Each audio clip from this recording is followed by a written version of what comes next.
guys, CGDannyB back again, and welcome back to Nomenclature. As 2021 draws to a close, it's our duty as gamers to reflect on the industry from this past year and share our thoughts on the multitude of games we played. Whether it was us chipping away at our backlog, climbing to the top of the leaderboards in our favorite shooter, or tackling all the new and exciting titles who have been released, 2021 had something for everyone to enjoy. And in some cases, just really not enjoy. And as I do every year, it is time for me to sit down, or stand up, and talk to you guys about my favorite games of 2021. And just as I always do, I'm giving you guys my personal top 10. So this isn't me saying that these are the best games to come out this year, and it's not saying that anything else was the worst. These are just the games that spoke to me the most, the games that I had the best experience with, and the ones that I'm going to carry with me for a long time. Which is why I would love for you guys to let me know in the comments what were your favorite games of 2021. And before we get into my top 10, we know this wouldn't be a CGDannyB nomenclature if we didn't have some honorable mentions. The Great Ace Attorney Chronicles. My first time in the Ace Attorney series has been fun. Problem solving and discovering the holes in our adversaries' stories to make sure that the judge finds me innocent. Valheim. After thousands of survival games that don't hit the spot, Valheim nailed everything I needed to enjoy starting my Viking voyage and building a house for me and my friends. Hitman 3. Running around, changing outfits, and choking out random people in an attempt to assassinate some evil dudes has never felt quite as satisfying as it does in Hitman 3.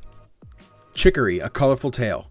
Being a wielder and filling the world up to the brim of colors and patterns is the objective of Chicory. A quiet and relaxing tale with a powerful story and many lessons to learn along the way. Knockout City. Nothing feels quite as satisfying as hurling a dodgeball across the arena and KOing that emoting troll on the enemy team. Pokemon Unite. Taking the competitive nature of League of Legends and wrapping it with a Pokemon texture, simplified to a way new players and veterans can enjoy. Now, if only the 8-year-olds would go to the correct lanes, then maybe we could win a match. Resident Evil Village. Sold on the horror experience for stream, stayed for the tall sexy vampire mommy, Resident Evil Village is an enjoyable experience for the brave at heart. Monster Hunter Rise.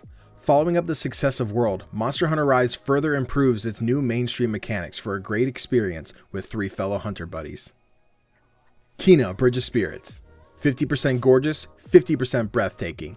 Kena Bridge of Spirits is filled to the brim with a spiritual narrative and adorable little rots to help pick everything up.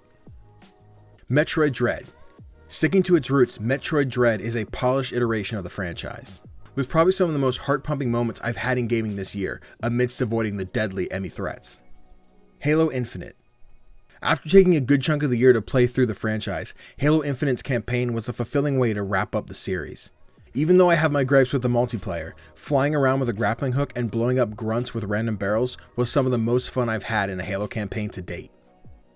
Shovel Knight Pocket Dungeon. My newest indie game addiction, rhythmically pacing through maps to defeat massive enemies while maintaining my own health and playing as various Shovel Knight's heroes and villains, currently has me locked to my Switch during any downtime I can get. To be quite honest, I just don't love you anymore. No, baby, please, don't go. I love you so much. So yeah, to kick off my top 10, number 10 is It Takes Two. After the smash hit that was A Way Out back in 2018, It Takes Two steps up the split-screen co-op experience for even more thrills, more fun, and more emotional storytelling. While exploring the practically broken marriage of Cody and May, the magic of a young child's imagination turns both of them into small makeshift toys who are now forced to work together to solve not only the problems of their size, but the problems in their marriage as well. It Takes Two was a delightful gameplay experience, with each character getting different upgrades and abilities, which leaves the lasting desire to go back for another playthrough. Traversing the now gigantic home of this family opens up a world of magic that on a normal day would simply be a mundane occurrence. Fighting a broken vacuum, climbing through your kid's toy chest, and even defending the big tree in your backyard filled with a militarized army of squirrels. This spectacular trip from the usual to the spectacular allows for an array of gameplay styles, including a fighting game, a Magica ripoff, a 2D platformer, and an hour-long chess match. Yeah, I can't lie, I really wasn't a fan of that part, but that's just because I don't know how to play chess. Every character you meet along the way is filled with life and perspective that'll help Cody and May realize something new about their relationship. But none more so than Dr. Hakim, the therapist/relationship guru who will guide or perhaps forcefully shove you down the path of a better marriage. I know many reviews say Dr. Hakim was very annoying and possibly even racist, and yeah, maybe a little bit. but I really enjoyed the absurdity and high energy he brought to the story. And even if Dr. Hakim isn't your book of choice, there are plenty of other characters to fall in love with, namely the adorable set of twin spiders that my Twitch chat lovingly named Peaches and Cream. Other Peaches! This one's name is Cream. It Takes Two is a roughly 10-hour experience that's going to bring you and your partner even closer together. Especially after the guy with the free friend pass forgets to install the entire game, so you have to stop an hour in on the first night of streaming the game. That's okay. We live and we learn. Content download. So what do you get when you mix Dodgeball, a hype new gen anime, and a bunch of RPG mechanics? Well, you get Dodgeball Academia. Dodgeball Academia is a sports-based RPG, exploring a school of young children who want to pursue, wait for it, dodgeball. You'll play as Otto, a young man who wants to become the best dodgeball player in the world, but his dreams are being blocked by his skill gap, annoying upperclassmen, and parents who don't support his rubber ball throwing dreams. But none of that's going to stop Otto, as he makes a bunch of new friends striving for the same goal. Each of these friends comes equipped with their own dodgeball super art. From Mina, who electrocutes the ball and deals shock damage, to my personal favorite, Balloony, who's the team healer. And yeah, I know that's not very exciting, but look at this little dude. How can you not love him? I originally discovered this game during the Steam Next Fest and was instantly hooked. Everything about it was enjoyable. The characters, the dialogue, and most importantly, the gameplay. Dodgeball Academia takes a lot of inspiration from games like Pokemon and classic Mario sports games, wandering around, progressing through the story missions, until some scrub shows up and wants to duel you in Dodgeball. Outside of the traditional rules of Dodgeball, each match is based on an HP bar, rather than one hit and you're out, leaving room for a team to come back and win the game, no matter how down bad they are. What's cool with Dodgeball Academia though is that these rounds go by so quickly that there's an opportunity for a large variety in how each match is played. Whether knocked out teammates surround your team for more opportunities to defeat you, or perhaps someone on the enemy team is working with a special elemental ability. And the best way for you to stay on top of your game is to pick the right equipment for your team of 3. Having the right buffs and perks on each character can help tip the balance of the fight in your favor. Most of the characters throughout the story will have those familiar anime tropes, but they feel a bit more like they're poking fun at reality and how often they're used in anime, while remaining wholesome. For example, Balloony starts out with the desire to be supportive of his team. However, he's too afraid to participate in an actual dodgeball game. Until the moment comes where Otto is on the verge of getting knocked out, Balloony musters up the courage to step in, heal the entire team, and save the day while winning the match. There's a strange nostalgia to Dodgeball Academia. Not that I've ever played something exactly like it before, but the fact that it cherry picks a lot of qualities from various forms of media helps center it as a familiar yet new experience. And there's truly nothing quite as satisfying as the impact of a rubber ball knocking out some 7th grader and taking their lunch money. The PlayStation 5 launched with a very strong first-party lineup, enough games to keep that DualSense controller in gamers' hands for a long time. But not too many games aside from Astrobot really showed off the power of the DualSense controller. That is until we got Returnal. As another title to expand my repertoire of roguelites, Returnal was one of those games I kept seeing in the launch year lineup for PS5, but I just wasn't interested in it. Until it was finally released and I couldn't help but want to play that damn game. Returnal's fast-paced and action-packed combat, coupled with numerous perks and a massive particle effects bright enough to blind God himself, makes for Housemarque's biggest and most enticing title yet. As I mentioned before, Returnal utilizes the DualSense controller to its limits. Each weapon in Returnal has an alternate fire mode, which can be used by holding the aim trigger down completely or only halfway. And the adaptive triggers will do the rest, making each weapon feel far more versatile. And that's just a taste of what Returnal does with the controller. The methodical process of starting a run and entering room after room of new enemies and traps that were there to obliterate me from the get-go had me perplexed, yet intrigued. Starting fresh and going back for another round of random upgrades and brutal debuffs kept me on my toes, knowing that I'd never be truly safe until I saw those credits roll. And maybe still not even after that. Returnal was never particularly over-challenging for me. Definitely not easy, but it never felt unfair. I was often slowed down by a kit of weapons that weren't for my preferred playstyle, thus causing me to flounder and have to start again. Having awful run after awful run never got demoralizing, but rather made me want to try again, and see if this time I'll get that carbine, or I'll get that hollow seeker, or maybe I'll get the health upgrade that I needed. But after dying to the same boss over and over again, and then finally beating that monstrosity was exactly the type of encouragement I needed to press forward and continue my ascent home. For the longest time, I was stuck on the third boss of the game, going into each fight against him feeling prepared but ultimately coming up short. Until that one time, I finally did it. And not only did I defeat that boss, but also the 2 bosses following him, making for one of the most progressive runs of Returnal I've had yet. That adrenaline rush of feeling unstoppable to eventually be halted by the next big baddie made Returnal the perfect mesh of a perilous journey and a crash course of resource management. So even though Returnal wasn't something I thought I'd be into from the start, it ended up being one of my favorite experiences of this year. Earlier this year, a young, homeless simian man came to me and said, "Hey, there's this new game coming out and I think you're really gonna like it." And after he said that, I played the best Pokemon game to come out of 2021, Monster Hunter Stories 2. As the grandchild of the Great Red, not that red, this one, roaming around the island village of Akalo, you're about to embark on your journey to become a rider. What does that entail? I'm not sure exactly, but you get to fly around on a big old dragon while picking up honey and sneaking into monster dens to steal their eggs and hatch them into your own personal army. So that's pretty cool. The best way to describe this game to someone is just to tell them it's Pokemon, but with Monster Hunter. And that should get the point across, but it is so much more than that. Rather than the vanilla formula that Pokemon's recycled for the last 25 years, Monster Hunter Stories puts a fun and unique spin on the battle system, where your monster's speed, power, or technical abilities will be put to the test against the wild monsters you'll be facing. And in each chapter, you'll be partnered up with a new companion, each being tough, strong, smart, cunning, beautiful. Oh, so beautiful. Just so Sorry, excuse me, just a little distracted for a second. But anyway, the roster of monsters you obtain is fairly limited, but that's all fine and dandy when so much care is put into making each and every one of them feel distinct. Each monster has its own moveset and kinship attack, which initiates these gorgeous and sometimes goofy cutscenes of your monster just mutilating the enemy's health bar. I consistently got this genuine feeling of excitement when I saw that kinship meter fill up for the newest member of my team, so I could see this brand new attack for the first time, and some of them just never get old. After the controversy with Sword and Shield and their oversimplified attack animations, Wings of Ruin has set the bar extremely high for fans who want to transition back into Pokemon. I was hesitant to play this game solely because I hadn't played the first one on the 3DS, but every time they showed a new trailer, this game looked better and better, and I found it hard to convince myself not to play it. And that, coupled with Connor's excitement and his idea to do a Monster Hunter Soul Link earlier this year, might have helped convince me a little bit. I gotta do it for the content, right? So moral of the story, Monster Hunter Stories 2 gave me a fresh taste of the Pokemon formula that I've become so accustomed to.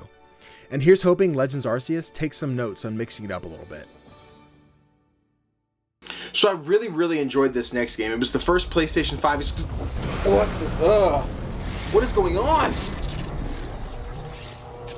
What the hell? Oh, hey. Just the game we were talking about. As the first true exclusive this year, Ratchet & Clank Rift Apart is a showcase of the power of the PlayStation 5. Starring our favorite classic PS2 duo, Ratchet & Clank return in a new adventure focused on hopping across different dimensions. And along the way, we'll meet our new playable character Rivet, along with a handful of alternate reality versions of our favorite Ratchet & Clank characters. Just don't tell Loki someone copied his idea.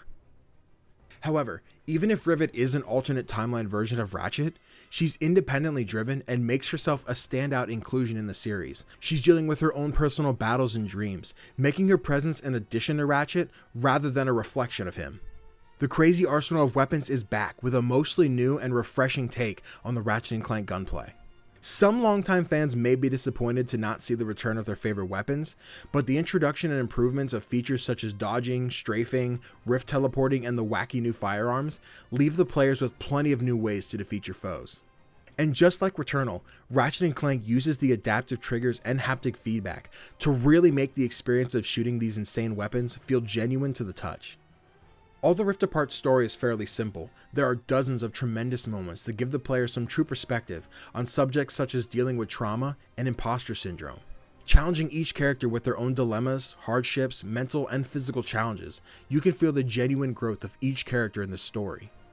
The environments and set pieces of Rift Apart are a stellar example of a gorgeous game that doesn't take a hyper-realistic approach to its design. Each planet is a new biome splashed with absurd yet satisfying colors, making every time you land your spacecraft and open that shuttle door a feast for your eyes before embarking on your next quest. And after stretching your legs from a long space ride, you'll be faced with multiple jaw-dropping moments that'll send you on a wild ride, sometimes quite literally, and have you itching to see what's next. After 17 games across 19 years, Ratchet & Clank continues to stay fresh and innovative as their world continues to grow bigger and bigger with each passing entry. And I don't know if I could say it any better than Hobo Monkey himself. I don't know how you can release a game that's like more or less the same every time and still make it incredibly fun. Like, yeah, oh my god. We're officially halfway through the list, and the next game I want to talk about is... Oh, dude, not again! Oh, God. Would you look at that? This rift is pretty handy. A few years back, there were some leaks regarding a new Marvel game coming from the team at Eidos Montreal. Nothing confirmed, but fans were cautiously optimistic, especially after, well, you know. Fast forward to E3 2021, and boom. Everybody's favorite team of bumbling space explorers were getting their own game, and it's coming in just a few months. Playing as the Guardians' fearless leader, Peter Quill, aka Star-Lord, you'll take control of the Guardians in an effort to pay off their debt while saving an old friend, her daughter, and of course, the galaxy. I've seen mixed reviews on the combat of Guardians, but I personally loved it. Focusing the gameplay around Peter commanding the other Guardians to cut, throw, punch, and blow stuff up, for me, was a great time. But we all know the most important thing about any form of Guardians media is the soundtrack, and boy did they kill it!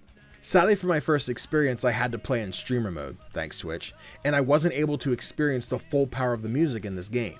But during my trophy cleanup, I got to experience some of the most badass and blood-pumping scores to a video game I've ever heard.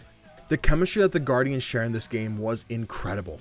From their moments of squabbling about who would kill more bugs, to them coming together to defeat their adversaries, the Guardians felt like the most dysfunctional yet beloved family there could be.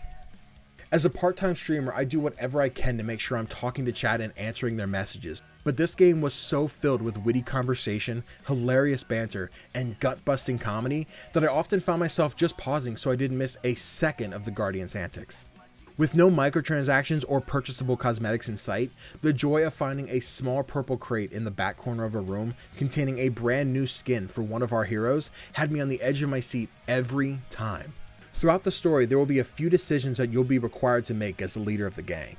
Ultimately, they don't change too much about the outcome of the plot, but they add for that small additional touch of personal choice for the player to feel like their decision made a difference along the way. One thing I've noticed about Marvel fans when it comes to their games is that some of us tend to get pretty antsy when the characters in-game don't look like their movie counterparts. Trust me, that wasn't the only thing wrong with Avengers. But for me, these Guardians felt like their own take on the recently popularized gang of misfits that now are a household name for fans of all ages to enjoy. And hopefully we see more of these Guardians in the near future. Okay, Danny, we're almost done. Final 4. Oh God, I'm so scared. What if they click off? What if they don't like the list I made? Oh God, I just want people to finish the video. That's it. No, why would they click off the video? They've made it this far. They're like 20 minutes in. God, people irritate me. Just finish the video, hit the like button. It's not that hard to support me, really. Oh, am I kidding? I'm such a failure. No one likes my videos. I mean, I have such a small following and everything. I mean, I have like 100 followers on Twitter. It's like, what? Oh, maybe I should give up. What am I talking about? This community is amazing. They've put in so much effort in helping me grow these past couple years. Why am I losing my mind? I'm silly. Should probably get back to the video though. Whew, okay. Sorry, I was kind of trapped on my own head there for a second, but not to worry. Back to the video. Next, we're going to talk about Life is Strange: True Colors. After 3 previous entries in the franchise, I think I can safely say that Life is Strange: True Colors is my favorite Life is Strange game. Meet Alex Chen, a girl who's grown up in foster care and has the supernatural ability to feel the emotions of those around her. Doesn't sound all that powerful, but trust me, this power is something else. After some heartbreaking events, Alex and her new friends are determined to solve the mysteries of this small town and make those responsible for that tragedy pay. Each chapter of New Colors delivers new emotional moments that had me crying like a baby on stream. Some of them joy, but many of them were sadness. The terrifying thing about Alex's power is that she can feel and hear people's inner thoughts. Things you probably shouldn't ever say out loud are living rent-free in Alex's head. And in terms of production quality, True Colors is leagues and bounds beyond that of any previous Life is Strange game. Now, it isn't anything groundbreaking as far as games as a whole, but look at Alex's cute little nose scrunch. Oh, shit's adorable. For me, heavy narrative-based games are so difficult to discuss because they have so many remarkable moments that I could talk about. But for me, those moments are an experience that I'd want to have myself, not something to be told to me in a quick one-sentence filler moment of a YouTube video. I want to sit down and feel that emotion, to see the expression of the characters' faces, and to be a part of that storytelling. Something Life is Strange is known for is being episodic and releasing new chapters every few months to add longevity to its playtime. A huge plus for me with True Colors, though, was that the entire game was released at once. It's still episodic, so you have these nice cliffhanger moments, but thankfully, you can continue the story whenever you'd like, including the DLC chapter Wavelengths, which dropped less than a month from release. As a fairly new series, Life is Strange has done so much to leave an impression on the games industry, and I can say without a doubt has become a permanent part of my gaming past, present, and surely future. So I struggled a little bit with this next game because I wasn't sure where it belonged in my top 10, if even on this list at all. And at the end of the day, a lot of people are going to disagree with me, but Far Cry 6 is exactly what I needed it to be. Many people say that Far Cry as a franchise never changes the formula, and while I both agree and disagree with that statement, I just freaking love Far Cry. I've always lived by the ideology that Far Cry games are for Far Cry fans. Far Cry for me is always an event to look forward to. Even though I know I'm about to get into the same type of game every couple years, I am amped nonetheless. Far Cry 6 drops you in the island nation of Yara, a fictional place that's under the control of El Presidente, Anton Castillo. Even though Far Cry 6 suffers from the same big bad villain doesn't get enough screen time like the other Far Cry games, Giancarlo Esposito absolutely destroys it in the role of Anton. Carrying that same distinguished and charming yet power-hungry attitude that I suppose most of his characters have, Anton feels like the guy I need to constantly be looking over my shoulder to make sure he isn't pointing a gun at the back of my skull. Oh. Okay. False alarm. We're good. The thrill of exploring an exotic world and killing almost everyone in sight, although changed quite a bit from its prior experiences, still scratches that itch of a chaotic open world that I needed. And from personal experience, I can say I thoroughly enjoyed playing as a main character named Danny. It made it seem like everyone was always talking to me directly, and it sort of made me feel like a badass. He's my favorite character. Whoa! Who the fuck are you? Wait, am I attracted to myself? That was hot! Far Cry 6 does an excellent job of blurring the lines between an enjoyable and well-constructed game and a buggy mess. Thankfully, it leans more towards the former. From the beginning of my time with Far Cry all the way to the end, there were constant mishaps, from randomly flying into the air while riding on a motorbike, to my AI amigos just not working right. What the hell is wrong with you?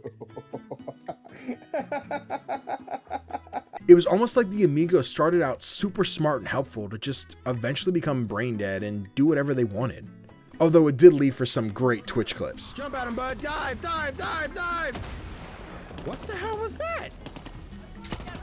Now I know the last few things I mentioned are probably not great selling points for Far Cry 6, but hear me out. At the end of the day, a well-polished and high-quality game will without a doubt critically perform better. But the memories I have of Far Cry 6, both good and the funny, will remain with me for years to come. Most people aren't going to be willing to look past the subpar quality of Far Cry 6 to see if there's a good game in there. But ultimately, I'm always going to see it that Far Cry 6 is a game for the Far Cry fanbase. So if you're not in the mood for more Far Cry right now, this might not be the game for you to grab. However, if you know what you're in for and you're excited about it, I highly recommend jumping into Far Cry 6.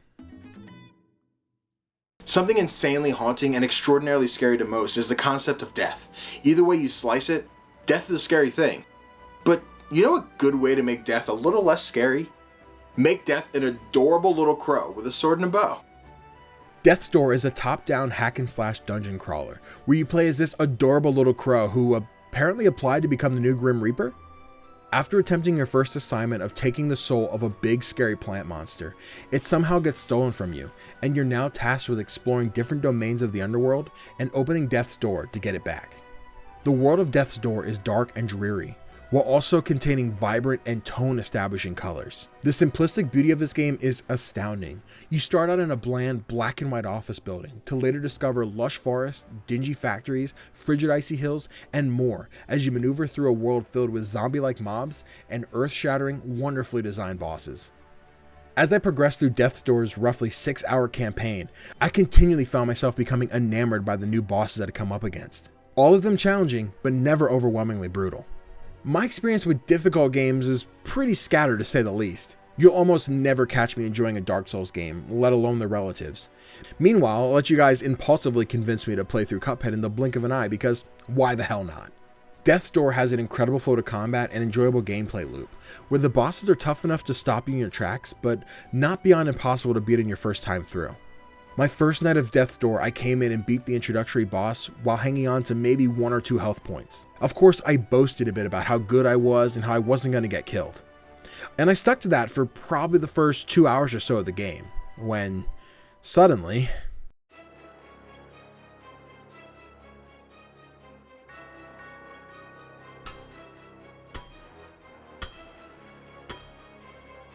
this optional boss kicked my teeth in repeatedly, and I was getting frustrated, but not frustrated enough to give up. I knew I was getting closer to learning this thing's patterns, and eventually I defeated it, and wanted to keep powering through the game. When Death's Door originally dropped on PC, I nearly 100%ed the game, which is something I don't commonly do with PC titles. But now that I'm on my first PS5 run of the game, I'm very excited to aim for that Platinum trophy and experience this game all over again. That crack guy's definitely a lot of it, 100%. Yes! Yes! Yes! Guys, oh, this game is so good! Oh! Ladies and gentlemen, we have reached my #1 game for 2021.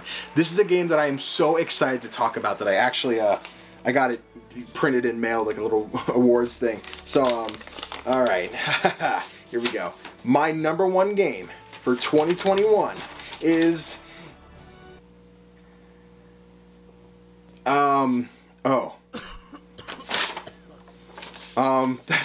that's okay, because I know for a fact that my game of the year for 2021 is Psychonauts 2.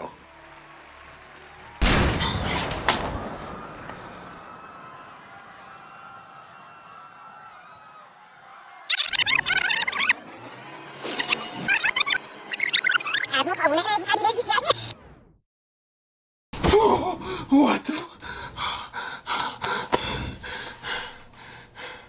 What just happened? Okay. So it wasn't Psychonauts. I guess it's time to remember what game it was.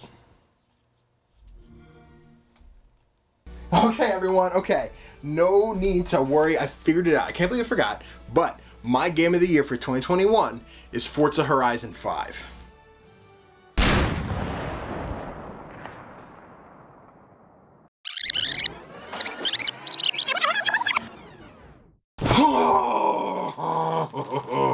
Okay, so it wasn't Forza either. It's on my PlayStation? Sorry, what I meant to say was Hitman 3. Shin Megami Tensei 5? Knockout City. Maybe it was Bowser's Fury. Was it new Pokemon Snap? Please tell me it wasn't Dead by Daylight. It might have just been Cuphead. It was Deathloop, okay, I remember now. I remember. My game of the year for 2021 is Deathloop. How could I possibly forget that my game of the year is Deathloop? As one of my most anticipated titles from this year, Deathloop crushed my expectations in every way possible. Atmosphere, gunplay, supernatural powers, character dialogue, you name it, and I've probably got something nice to say about it. Deathloop, although heavily focused around its time loop based story, is not a roguelike. And I think IGN put it best when they said it's a temporal Metroidvania. One morning you wake up as Colt Vaughn, a foul-mouthed man lost on some strange beach, trying to remember anything about his life. After a few exchanges with Juliana, you realize you're in a loop, experiencing the same day over and over again, until you discover there are 7 visionaries scattered around Black Reef. And if you kill all of them in one day, you'll be able to break this loop and get the hell home. Unfortunately, it's not that easy. Cole now has to explore Black Reef, look under every rock and sentry turret to uncover the best way to achieve your killing spree. The game starts out with a fairly hefty tutorial, and once you're set free to explore, it does become very daunting. The best advice I can give is to just start looking around, see what you can find and what memories will unlock for Colt.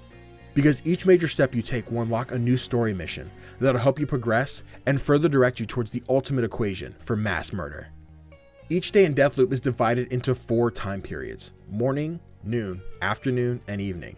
None of them have any time restrictions though, so you can explore as much as you like without worrying about overstaying your welcome. But be careful, because the longer you stay, the more likely Juliana Blake is to make her appearance. Juliana's sole purpose is to make sure you don't break this loop, so that she can eternally torture you. As she invades your world, she will hunt you down until you're forced to either escape through the door you came in from, or fight her to the death. What I enjoy most about Juliana is that she can be an AI opponent, or if you're feeling risky, a real player can take up the role of Miss Blake and hunt you down. Whether she's an AI or a real player, seeing that notification of Juliana slipping into my world and coming after me always puts me in that lean forward, tighten my grip on the controller, fight or flight kind of mood. Defeating Juliana can definitely be a challenge, but if you make sure you have the right weapons, trinkets, and slab to fit your preferred playstyle, you can send Juliana's ass right out of your loop.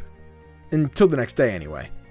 I've always had great respect for Arkane Studios, but I've never truly loved any of their previous titles. Dishonored was a game I played 10 years after release, while Dishonored 2 and Prey were titles I've picked up on multiple occasions and could just never commit to. But Deathloop hit all the right notes, scratched every itch, offered me a warm towel and a cold drink while letting me enjoy a game that felt like the best part of all of Arkane's previous titles brought together in the best form possible. I could sit here for hours and tell you about different experiences I've had while playing Deathloop. From the satisfaction I got from using the Nexus ability to kill like 13 enemies at once, to the time I just sat back and listened to Colt and Juliana banter with each other over their walkie-talkies. You know, for 2 people who hate each other, it's interesting how much chemistry they truly have. The live, die, repeat formula does sound like it would be tedious and annoying, but I always found myself seeing less of a damn, I did it wrong again, and more of a gotcha, I know what not to do next time. Deathloop ultimately created an entertaining and thrilling adventure, the nights of staying up way past my bedtime and just going for one more run that turned into 3 or 4 more runs. Hopping on before work just to get that one trophy or see if I can find something in a room I never checked. The game that I didn't want to put down, the game that as soon as it ended I had to get more, I had to play more, I had to explore everything this game had to offer. For me, Deathloop will always be the gaming experience of 2021 that I'm glad that I didn't miss out on. Time to break this fucking loop. Well guys, that's it. Those are my top 10 games for 2021. 2021 has been a phenomenal year for video games. Maybe not the strongest, definitely not the weakest, but there have been so many great games this year that I am so excited to see what 2022 holds for us. But before we look into the new year, I need to make sure that I thank you guys for the phenomenal year that we've had. 2021 has been one of our best years for growth. Seeing the numbers jump on YouTube, Instagram, Twitter, Twitch, you guys have been there through the entire ride, and I cannot thank you guys enough for helping me try to support a dream that I have. And just watching you guys enjoy the content, hang out with me, and us kind of getting to know each other it's such a surreal feeling that I can't wait to show you guys what's in store for 2022. And if you guys enjoyed this video, be sure to stick around because I'm currently working on a top 10 indie games of 2021 video as well. No AAAs, all indies, and I'm really excited to talk about that one. I'd like to bring more indie content to the channel here in the near future, so hopefully this will be the kickstart to something new. But with that guys, that is the end of the video. I hope you have an amazing rest of your 2021 and an amazing start to 2022. And I will see you guys in the next one.